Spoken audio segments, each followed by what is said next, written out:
Tonight, we are at the Atlanta Jewish Film Festival. This is the 20th year of what has become one of the biggest film festivals in the world, and certainly the biggest film festival in Georgia.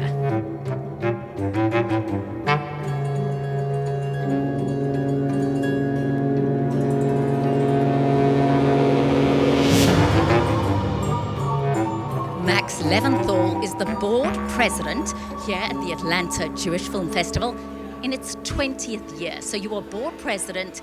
What are you most proud of? I think that we have a wonderful year ahead of great films. I'm most proud that we're going to be in our second year at City Springs as a home for us. It seems fitting after 20 years we have a home. And tonight, opening night, is spectacular. It's really a joy when we have a film that's an Atlanta-based film that celebrates something that is inherently wonderful about Atlanta, our civil rights history, and our Black Jewish coalition. So it's going to be a wonderful evening. So the movie was filmed here in Atlanta, and tell us a little bit more about the film. Well, there was a long history. It started with the temple bombing of Jewish people and Black people working together to make a more just social environment out of Atlanta. And this film highlights a lot of the leadership that went into that and melded these two communities together. Well, I know the Atlanta Jewish Film Festival is very lucky to have you because being the board president is a volunteer job, no doubt. So just personally, what makes you so invested? I love films, and I love the Atlanta Jewish Film Festival, for me, is doors and windows on what it means to be a Jewish person. And it has enriched my life hugely to see films about Israel, films about religion, films about the Holocaust, and also to see international films about the world. Not only about Jewish life, but about all kinds of life.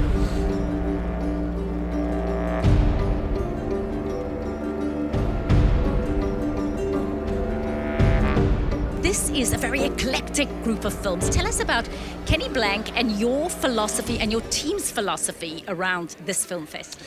It is the Atlanta Jewish Film Festival, and we embrace that, we celebrate that, and for our Jewish community, this is a wonderful way to connect with their identity and culture.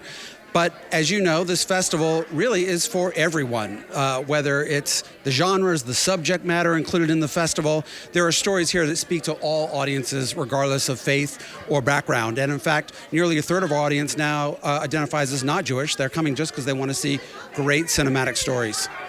And is there ever any controversy around people who think you are not being, let's say, pro-Israel enough? Or there is always controversy. I would be very disappointed in not doing my job if we didn't program some films that provoke and challenge. And that's part of what any artistic endeavor, especially a film festival, is supposed to do, to get you to think differently, to get you outside your comfort zone.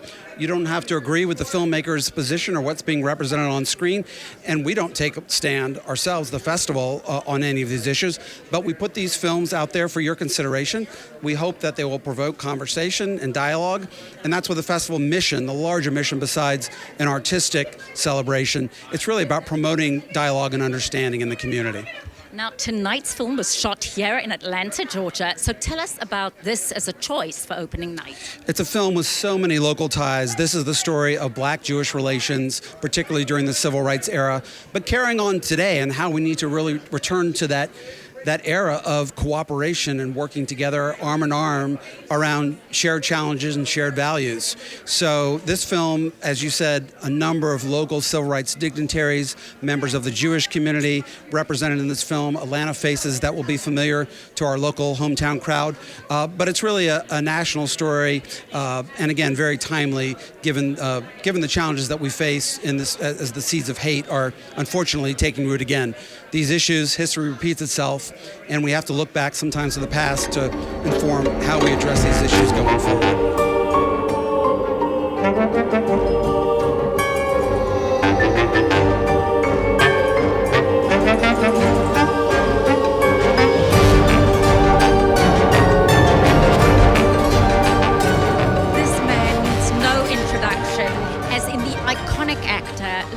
Gossett Jr. So thank you for joining us here on Georgia Hollywood Review TV. It's a great pleasure, great pleasure. But But we're here tonight to celebrate a film about civil rights, about the Jewish involvement in civil rights.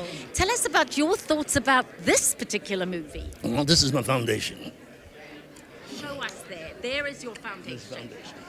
So it's like the beginning of a basketball game, and everybody on the team puts their hands together to win a championship, which is the key to everybody in the world, putting their hands together and combining the best of each culture for the benefit of the whole planet. It's going to take mankind to be together to save mankind. Nobody better, nobody worse. It takes us to be together as mankind to clear up the oceans, make sure that the food that's coming out of the ocean, the earth is clean, chemical-free, make sure that the air is clean and clear. That's our job, to take care of this planet and teach our children how to do the best. And we have to be prepared for that message by cleaning up our act physically, spiritually, and emotionally. So you've used your celebrity, your iconic status, winning an Academy Award in 1982 for your role in An Officer and a Gentleman. Yes. You've used that. Can we focus on the Academy Awards for a moment? Are you concerned at the lack of diversity? I think it's eminence. And if they don't do it eminently with the Oscars, which they will, there's going to be another award show that's going to be better. That's how we evolve. So we're going to pay attention. Next time, it's not going to be so diverse. It's not going to be so isolated, because things grow and change. So looking at your life and your career, can we have for a moment the part that is most like you, most like the person that Louis Gossett Jr. is? Ironically, it didn't look like me, but it's a film called Enemy Mine. I had 5.5 hours of makeup, but that character's philosophy is my philosophy. Which is what? Nobody better than anybody else. We all have a job that has supplies energy for us all. And the way to get the maximum of that energy is to prepare for that message on a daily basis by prayer, meditation, and spiritual, so that we receive a message to remind us that who runs our life is not of this planet. We can't ask questions. We just have to be available for the divine message, and the divine message is the salvation of us all. When I look back at the roles you've played, and I'm meeting this almost beautiful, gentle soul that I see in front of me now, and so many of the roles you've played have been quite harsh. What is your method for young actors? What do you say? What is the Louis Gossett Jr. School of Acting tell young performers? Well, there's certain technical things you have to learn in school, in acting class. School is never going to be out. Neither is life. So you have to make yourself available for the message and be like soft clay. So you met the remarkable Sherry, who's going to come in and join us, who's your partner. So I'm now joining you two special people in this moment. Awards were on last night, and this man, Louis Gossett Jr., he is the second African-American black man who won the Academy Award for Officer and a Gentleman. And people don't know, when he first came to California, he was tied up to a tree.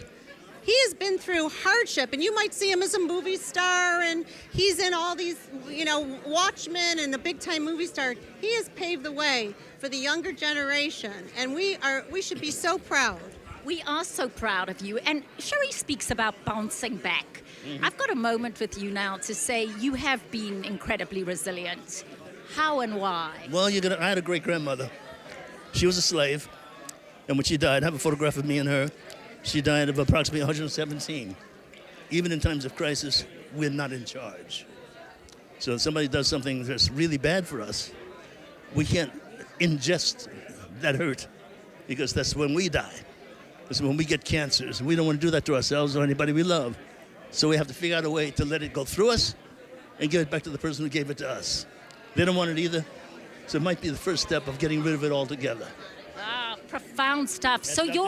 That's Dr. King. Your life right now, what project are you working on as we speak? Spill the honey.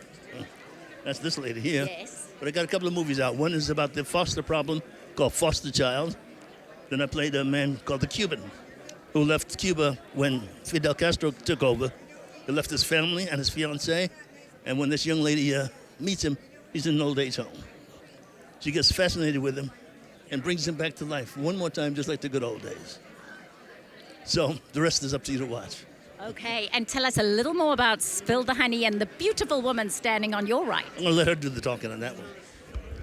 Well, my organization uses the arts to promote human dignity. And I'm so proud because Louis Gossett Jr. is the president of his organization called Eracism.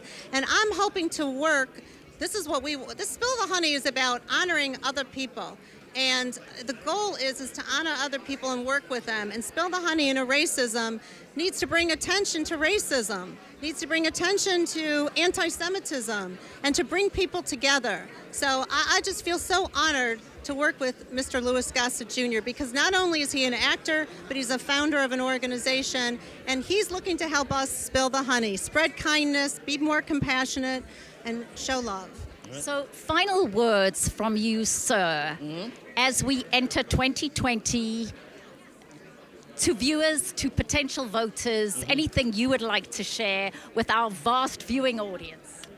I'm not going to strip because this is nude, but I have a saying back here.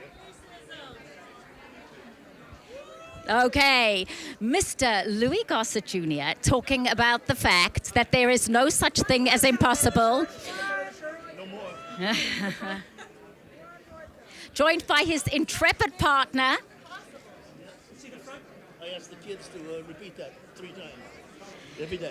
So here we are. This is Georgia Hollywood Review, and we are delighted to have you both and look forward to a beautiful film.